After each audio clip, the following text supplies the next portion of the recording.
بسم اللہ الرحمن الرحیم الحمد للہ وکفا وسلام علی عبادہ الذین اصطفى اما بعد۔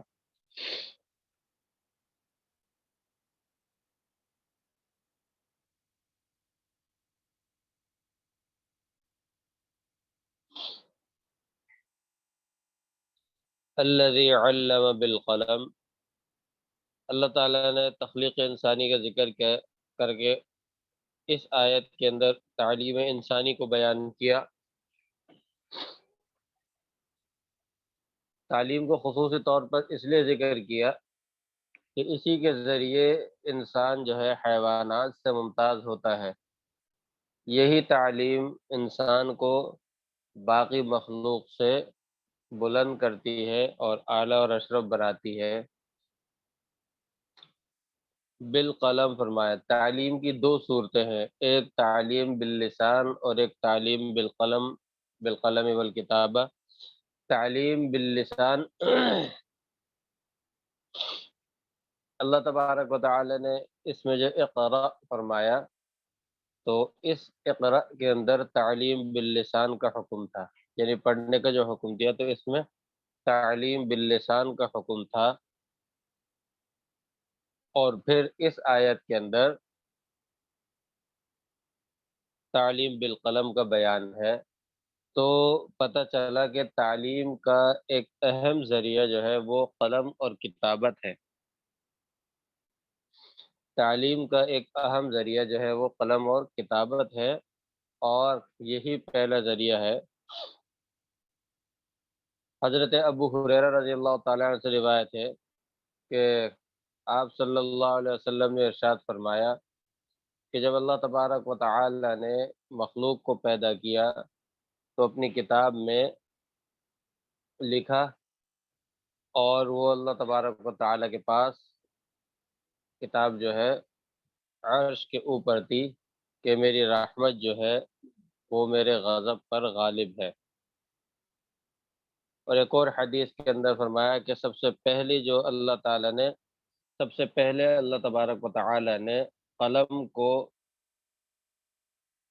پیدا کیا اور پھر اس کو کہا لکھ، پھر خلاصہ ہے کہ اس نے لکھا جو کچھ قیامت تک ہونا تھا وہ سارا کا سارا اللہ تعالیٰ کے حکم سے اس قلم نے لکھا۔ اب یہاں قلم فرمایا تو علماء فرماتے ہیں کہ قلم کی تین قسمیں ہیں۔ قلم کی جو ہے تین قسمیں ہیں۔ سب سے پہلا وہ قلم ہے جسے اللہ تعالیٰ نے خود اپنے ہاتھ سے پیدا کیا اور کائنات کی تقدیر لکھنے کا حکم دیا۔ دوسرے قلم جو ہے وہ فرشتوں کے قلم ہے، جس سے وہ انسانوں وغیرہ سے صادر ہونے والے واقعات اور ان کے اعمال وغیرہ لکھتے ہیں۔ اور تیسری قسم انسانوں کے قلم کی ہے،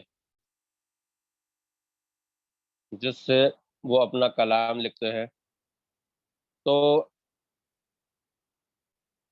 یوں سمجھ لیں کہ کتابت جو ہے وہ بیان کی ہی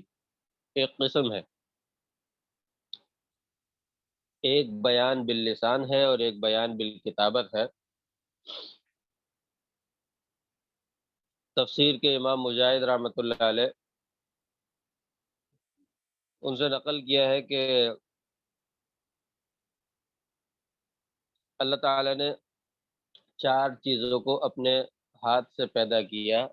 اور یاد رکھیے کہ ہاتھ سے یہاں ہاتھ ایسا مراد نہیں ہے جو ہمارا ہے۔ اس میں یا تو علماء کا طرز یہ ہے کہ ہاتھ سے مراد تعویل کرتے ہیں قدرت، خاص قدرت۔ اب جہاں پر ہاتھ کا ذکر ہے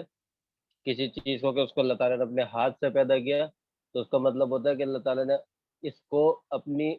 خاص قدرت سے پیدا کیا، یعنی اللہ تعالیٰ کی قدرت ایک عام ہے، ایک خاص قدرت ہے، یہ مراد لیا جائے گا۔ یا بعض علماء کہتے ہیں کہ ہاں لیکن اللہ تعالیٰ کے ہاتھ کی کیفیت کیا ہے، کیسی ہے، وہ کسی کو معلوم نہیں، اتنی بات پکی ہے مخلوق کے مشابہ نہیں ہے۔ بہرحال، اور فرمایا کہ باقی یعنی 4 چیزوں کو حسب کیا،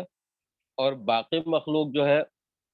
اس کو کلمہ کن سے پیدا کیا۔ وہ 4 چیزیں کون سی ہیں؟ قلم، عرش، جنت عدن اور حضرت آدم علیہ السلام۔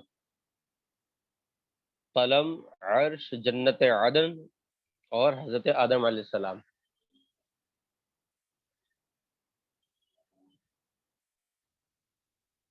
اب یہاں پر علم کتابت یہ سب سے پہلے کس کو دیا گیا؟ اس میں اختلاف ہے۔ بعض حضرات کے نزدیک حضرت آدم علیہ والسلام کو دیا گیا، اور بعض حضرات کے نزدیک حضرت ادریس علیہ والسلام کو فن کتابت سب سے پہلے دیا گیا۔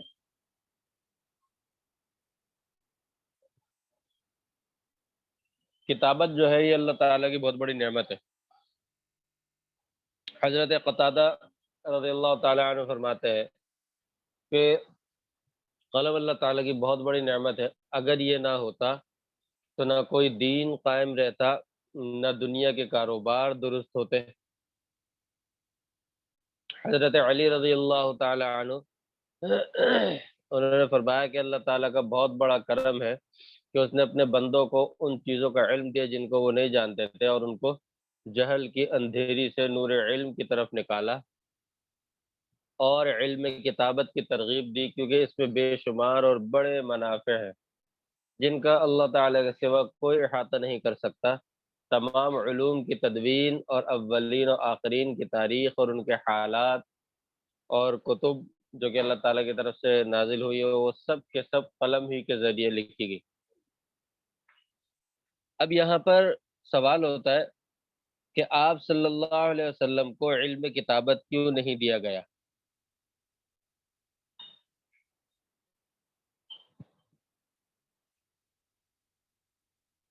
آپ صلی اللہ علیہ وسلم کو علم کتابت کیوں نہیں دیا گیا؟ جیسے آپ صلی اللہ علیہ وسلم امی تھے تو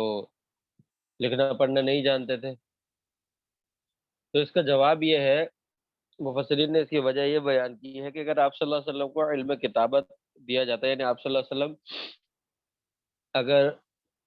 علم کتابت جانتے تو منکرین نبوت کو اشکال کا موقع مل جاتا،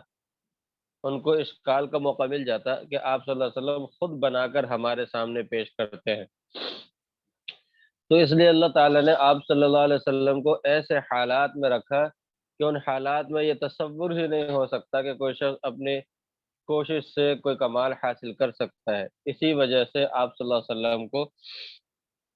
عرب کے صحرا میں پیدا کیا گیا، جو کہ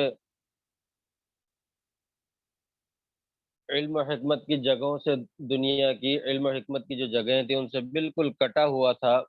اور راستے بھی اتنے مشکل دشوار تھے کہ شام اور عراق، مصر وغیرہ کے شہروں سے کوئی باقاعدہ ربط اور جوڑ نہیں تھا۔ اسی لیے عرب کے لوگوں کو امی کہا جاتا تھا۔ ایسے ملک اور ایسے قبائل میں آپ صلی اللہ علیہ وسلم پیدا ہوئے، اور پھر ولادت سے پہلے والد کا سایہ اٹھ گیا، یتیمی کی حالت میں زندگی گزارنا، اس میں بھی علم حاصل کرنے میں تقریباً اور ذرائع ختم ہی ہو جاتے ہیں علم حاصل کرنے کے، جب کوئی پیدائش سے پہلے ہی والد کا انتقال ہو گیا ہو، اور پھر اچانک اللہ تعالیٰ نے آپ کو نبوت کا تاج پہنا کر جو علم و حکمت کا نہ ختم ہونے والا سلسلہ آپ کو دیا ہے، اور آپ کی زبان مبارک سے جو کلام جاری فرمایا ہے، ایسا کلام کے بڑے بڑے شعراء اور فصحاء آپ صلی اللہ علیہ وسلم کا کلام سن کر اس کے سامنے عاجز آ گئے۔ ان کی تمنا تھی اور دلی خواہش تھی کہ کسی طرح آپ صلی اللہ علیہ وسلم کے پیش کردہ کلام کا مقابلہ کر سکیں۔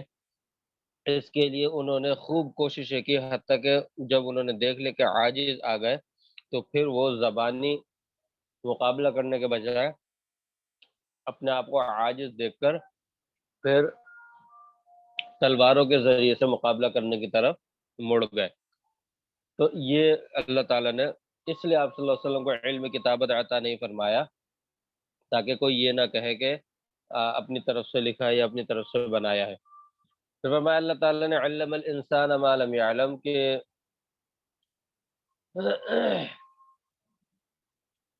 جیسا کہ تعلیم کی خاص ذریعے کو تعلیم بالقلم کو ذکر کیا تھا، تو اس آیت میں اللہ تعالیٰ دوسرے ذریعے کو بیان فرما رہے ہیں۔ مقصد یہ ہے کہ اصل تعلیم دینے والی ذات تو اللہ تعالیٰ ہی کی ہے، اور اس کے ذرائع مختلف ہے، قلم کے ساتھ خاص نہیں ہے۔ اس لیے فرمایا کہ اللہ تعالیٰ نے انسان کو وہ علوم سکھایا جن کو وہ جانتا نہیں تھا۔ اس میں کسی ذریعے تعلیم کا ذکر نہیں کیا گیا، اس میں اشارہ کر دیا گیا کہ اللہ تعالیٰ کی تعلیم ابتداء پیدائش سے ہی بندے کو جو دی جاتی ہے وہ بغیر کسی ذریعے کے جاری رہتی ہے۔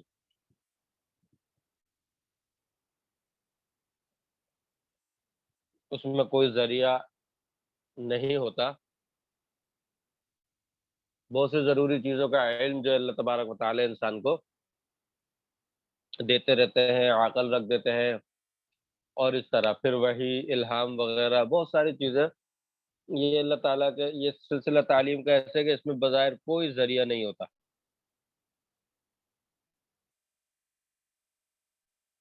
اور بچہ جو ہے بہت ساری چیزیں، بہت سارے کام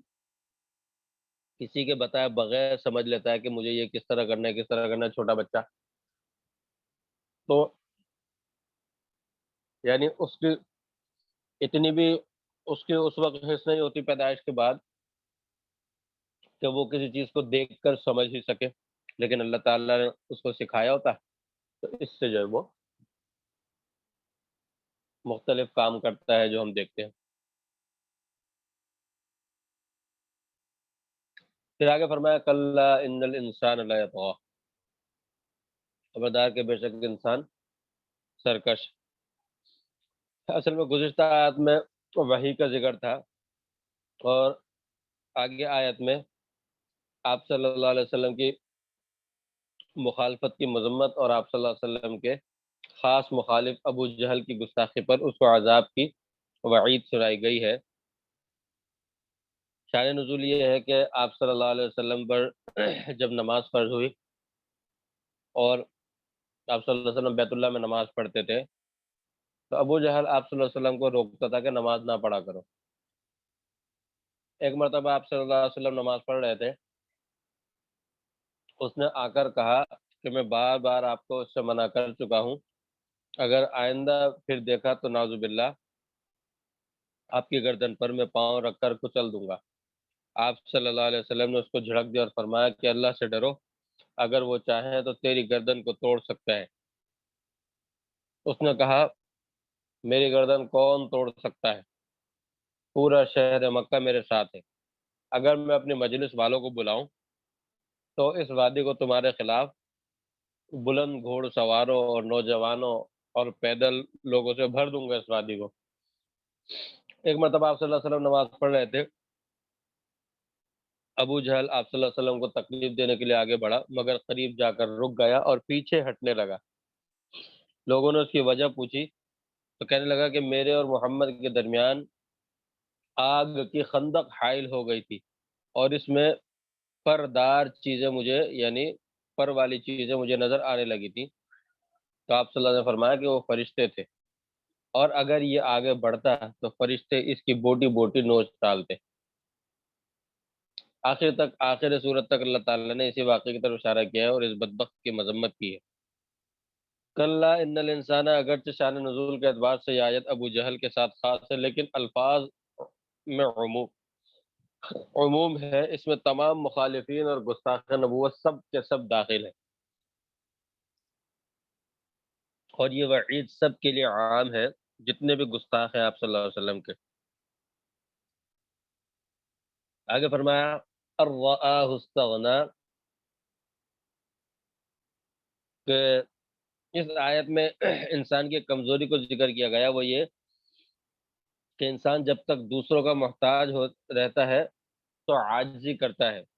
سیدھا چلتا ہے، اور جب اسے یہ پتہ چل جائے، یہ گمان ہو جائے کہ وہ کسی کا محتاج نہیں رہا،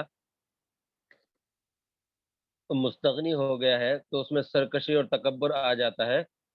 اور دوسروں پر ظلم و ستم کا رجحان بڑھ جاتا ہے۔ جس طرح مالدار اور صاحب اقتدار لوگ جو ہوتے ہیں، حکمران وغیرہ، ان میں دیکھا جاتا ہے کہ اپنی طاقت کے نشے مست ہو کر ظلم و ستم کا بازار گرم کرتے ہیں۔ چونکہ ابو جہل کا بھی یہ حال تھا، مکہ مکرمہ کے مالدار لوگوں میں سے تھا، تو پورے شہر کے لوگ اس کی بات مانتے، اس کا احترام کرتے تھے، تو وہ غرور میں آ کر مستیاں کرنے لگتا تھا اور سید الانبیاء آپ صلی اللہ علیہ وسلم کی شان میں گستاخی کرنے لگا۔ اللہ تعالیٰ نے فرمایا ان الی ربک الرجعا، کہ رجعا یہ بھی مصدر ہے بشرا کی طرح، معنی یہ کہ سب کو آپ اپنے رب کی طرف لوٹ کر جانا ہے۔ اس کے دو مطلب ہو سکتے ہیں کہ ظاہر مقصد یہ کہ مرنے کے بعد سب کو اللہ تعالیٰ کے پاس جانا ہے اور اپنے اپنے اعمال کا حساب دینا ہے، اور اس گستاخ کو بھی آپ اپنے اعمال پیش کرنے ہوں گے اور ان کی سزا بھگتنی ہوگی۔ دوسرا معنی اس کا یہ دوسرا مطلب یہ ہو سکتا ہے کہ یہ بھی ممکن ہے کہ اس آیت میں متکبر انسان کو اس کے تکبر اور غرور کا علاج بتایا گیا ہو کہ اپنے آپ کو خود مختار اور مستغنی سمجھتا ہے،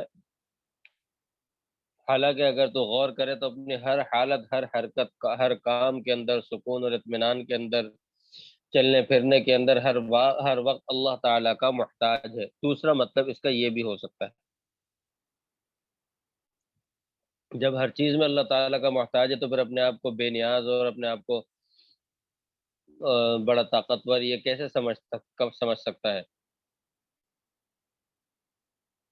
ارائیت الذی ینہا عبدا اذا صلی، اس میں ابو جہل کی اسی سرکشی کا ذکر کیا اللہ تعالیٰ نے۔ آپ صلی اللہ علیہ وسلم کو دھمکی دی کہ نماز نہ پڑھو، نعوذ باللہ گردن کچل دوں گا۔ اللہ تعالیٰ بطور تعجب کے فرماتے ہیں کہ اس شخص کی سرکشی کو دیکھو کہ اگر اللہ کا بندہ نماز پڑھتا ہے تو یہ اس کو روکتا ہے، اور اس سے زیادہ بری اور تعجب کی بات بھی کوئی ہو سکتی ہے کہ نماز پڑھنے سے روک رہا ہے۔ اور ارائیت ان کان علی الہدی، کہ اگر یہ ہدایت پر ہوتا ہے۔ اس آیت کے دو مطلب بیان کیے، مقصد یہ کہ یہ تو بتلایا کہ اگر وہ بندہ، ایک مطلب مقصد تو یہ ہو سکتا ہے کہ وہ بندہ خدا خود بھی راہ ہدایت پر ہو اور دوسروں کو بھی تقوی کا حکم کرتا ہو، تو ایسے شخص کو نماز سے روکنا کتنا برا ہوگا اور اس کا انجام کتنا خطرناک ہوگا۔ اس صورت میں کانا اور امرا کی ضمیر جو ہے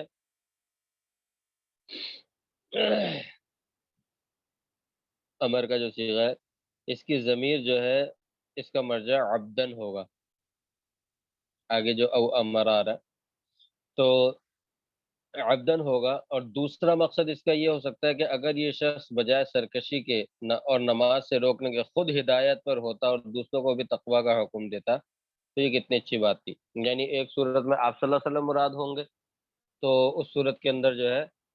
یہ کہ ایسے شخص کو روکنا کتنا، اس کا انجام کتنا برا ہے۔ دوسری صورت میں کہ یہ خود اگر تقوی اور ہدایت پر ہوتا تو کتنی اچھی بات ہوتی۔ ارائیت ان کذب وتولی، کہ جھٹلایا اور منہ موڑا۔ اس کا مقصد یہ کہ ایک تو یہ نماز سے روکنا بری بات ہے،